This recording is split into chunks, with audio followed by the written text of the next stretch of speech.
Saudara tentang paus ini ya saudara.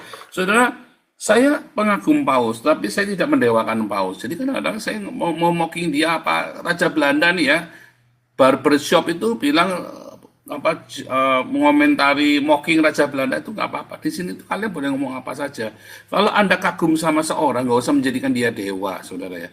Saya seorang pengagum dari Paus Francis, bukan Paus Katolik ya, Paus Francis. Ya, saya sebut namanya. Kalau paus yang lain, menurut saya tidak seperti Paus Francis ya dan Mother Teresa. Kenapa? Itu adalah figur Yesus ya di akhir zaman, saudara. Serius ya, yang mengembalikan citra gereja Katolik ya hari ini, sehingga gereja Katolik kembali menjadi penuh dan diminati oleh orang-orang Eropa. Gara-gara Paus Francis, saudara. Tapi penggede-penggede yang lain banyak yang nggak terima. Ya, bagaimana ini orang-orang? Apakah Zulkarnain, siapa yang bisa orang-orang Islam ya, ulama Islam pembesar apa yang bisa menyamai Paus Francis ya. Bahkan pendeta karismatik pun tidak ada yang bisa menyamai, saudara. Bahkan Dalai Lama pun tidak bisa menyamai Paus Francis. Ini saudara, menurut saya ini topnya orang ya yang bertuhan ini ya, untuk menjadi figur ya Paus Francis dan Mother Teresa ya, saudara ya, dengan segala macam fitnahannya ya. Tapi Dalai Lama pun tidak sebaik Paus Francis. Oh, Dalai Lama itu orang baik, kecuali kemarin ya ada kasus yang dibilang Dalai Lama yang mencabut megang apa gitu ya, ada artis siapa dipegang begitu ya sama dia ya. Tapi saya nggak tahu itu hoax atau apa beneran atau bagaimana. Tetapi kalau saya melihat sejauh ini Paus Francis dan Mother Teresa memang ya mewakili ya figur Tuhan di Indonesia, di seluruh dunia. Ya, bahkan bagi orang-orang Islam pun ketika melihat Paus Francis seakan-akan melihat Yesus, saudara ya.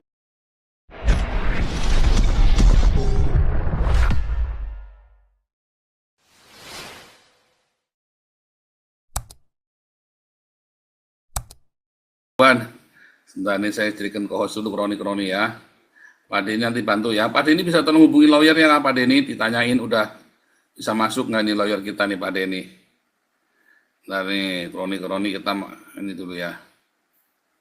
Saudara, ada teman kita ini ya sedang di penjara, teman kita karena ada kasus ya, saudara ya, ada kasus yang selalu korban politik. Saya sih ngerti ya, yang kasus-kasus begitu semua udah biasa. Hanya dia menurut saya bodoh, menurut saya ya, terlalu ceroboh. Tapi nanti biar dibahas ya, biar dibahas sama lawyer kita. Harus bagaimana, butuh diviralkan atau enggak. Tapi kita nggak ngurusin masalah kasus lain selain persekusi dan KDRT masalahnya. Jadi nanti biar lawyer kita yang ngurusin. Ya, Pak Denny tolong hubungi lawyer kita Pak Denny ya, supaya bisa masuk ya. Oke, ini yang lain kalau mau mulai komentar boleh ya. Pak Denny udah jadi co-host sekarang. Sebentar ya. Jadi sambutannya baik ya saudara tentang paus ini ya saudara. Saudara, saya pengagum paus, tapi saya tidak mendewakan paus. Jadi kadang-kadang saya mau mocking dia apa Raja Belanda nih ya, barbershop itu bilang mengomentari mocking Raja Belanda itu nggak apa-apa. Di sini tuh kalian boleh ngomong apa saja. Kalau Anda kagum sama seorang, nggak usah menjadikan dia dewa, saudara ya. Saya seorang pengagum dari Paus Francis, bukan Paus Katolik ya, Paus Francis.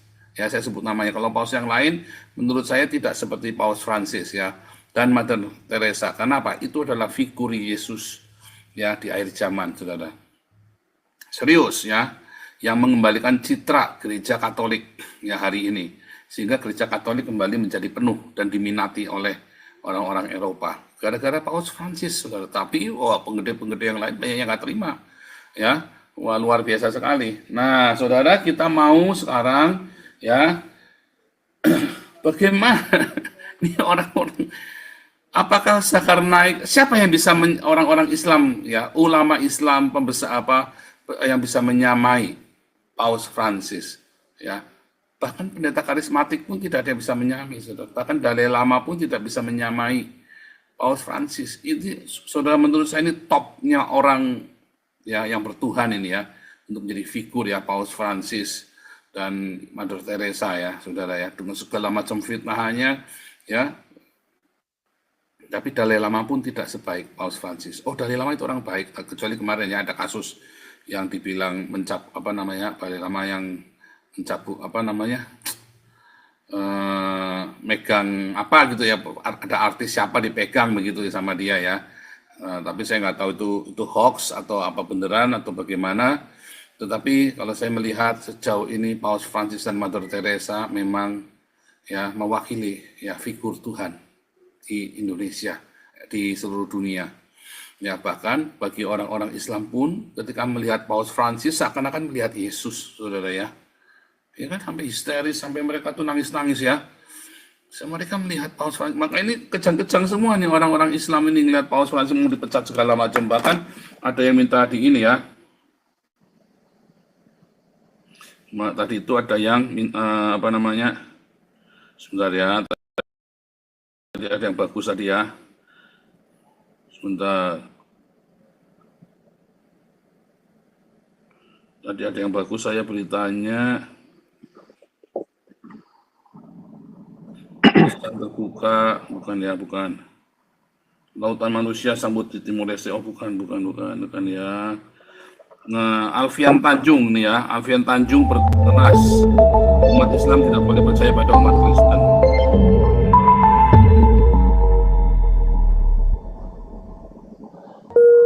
Video ini terhadap Ustadz Alfian Tanjung atau UAT, jaga akidah dan lawan kristenisasi. Wow. Di awal video itu dia memuat sejumlah cuplikan chat netizen yang memang kasar terhadapnya. Dengan menonjolkan kutipan-kutipan itu, nampaknya dia dengan sengaja memang ingin membangun kesan tentang betapa tidak beradabnya orang-orang Katolik di Indonesia. Supaya Anda nggak bingung, saya jelaskan sedikit duduk perkaranya. Ustadz Alfian ini pekan lalu bikin video yang mengecam kedatangan Paus Fransiskus di Indonesia. Dia menuduh kedatangan ini adalah bagian dari upaya kaum Kristen dan Katolik untuk mengkristenisasi Indonesia. Dia bilang upaya kristenisasi ini sudah berlangsung sejak beratus tahun yang lalu. Kini, gerakan Katolik dan Kristen berusaha mewujudkan proyek Indonesia Emas tahun 2045, di mana pada saat itu Indonesia akan dikuasai oleh mereka.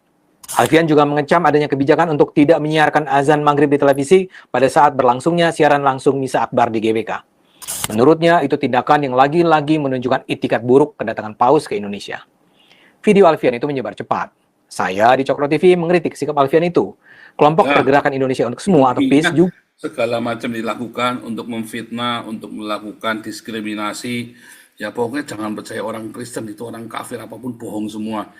Karena tidak ada satupun ulama-ulama Indonesia, ya bahkan di kalangan Pentakosta dan kalangan Protestan yang bisa mewakili hati umat, saudara.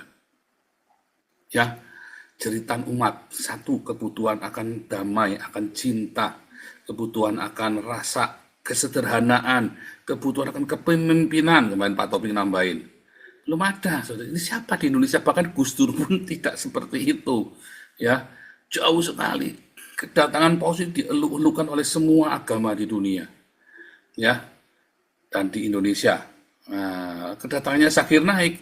Waduh, zakarnya pada turun semua. Kacau ini. Oke.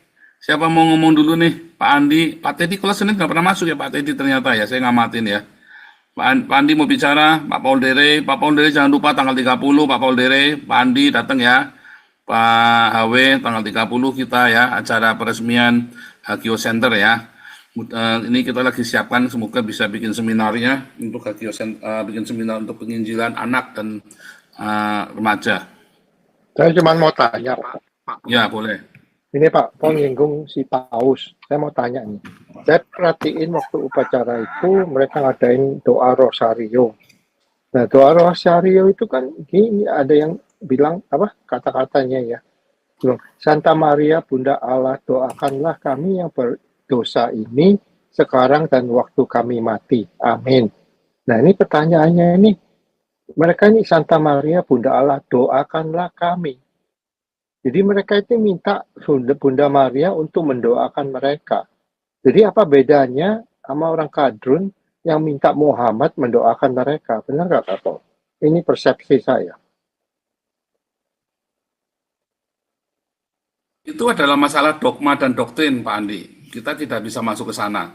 Ada, misalnya contoh nih, ada yang orang mendoakan arwah, ada yang percaya Trinitas, ada yang oneness. Itu adalah doktrin, Pak. Tapi intinya, Pak, cinta kasih, Pak.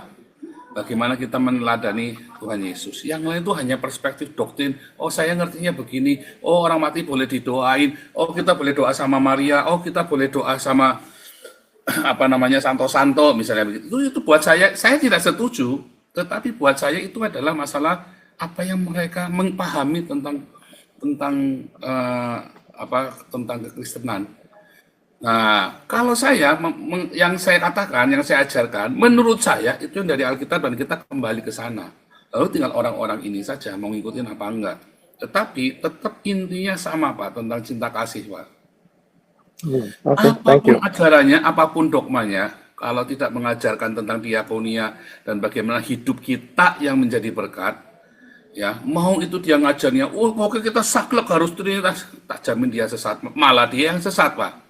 Tetapi orang-orang Katolik bagaimana? Ya buat saya, kalau orang Katoliknya hanya mengajarkan, doa rosario, ya dia sesat. Tapi kalau dia mengajarkan kayak Paus Francis, ya menurut saya itu yang ajarannya Tuhan, Pak. Menurut saya. Thank you. Cuman saya kaget aja ngelihat kata-katanya doakanlah kami ini, nggak bisa berdoa sendiri. Saya kan waktu kecil doa salam Maria Pak, waktu SD Pak, saya kan di sekolah Katolik. Iya. Doa salam Maria. Dulu saya sempat anti Pak, dulu saya nggak ngerti ya, dalam ketidakmengertian saya anti ini. Tapi setelah saya mengerti, oh enggak, ternyata itu semua adalah perspektifnya orang. Enggak, saya bukan anti, maksudnya kan ada similarity sama si Kadrun minta Muhammad untuk mendoakan mereka kan. Oh iya, itu aja perspektif saya sih. Iya, itu perspektif. Nah, tapi balik lagi, kita tiap pagi kan juga pada doain Nabi ke-26 kan sekarang kan. Nabi ke-26 ya butuh didoain Pak, dan butuh dikasih saweran Pak. Enggak, maksudnya kan kita nggak minta Nabi 26 untuk mendoakan kita ke Tuhan kan gitu. Oke, thank you, saya lagi mau meeting. Thank you Pak. Ya wes ini. Lanjut.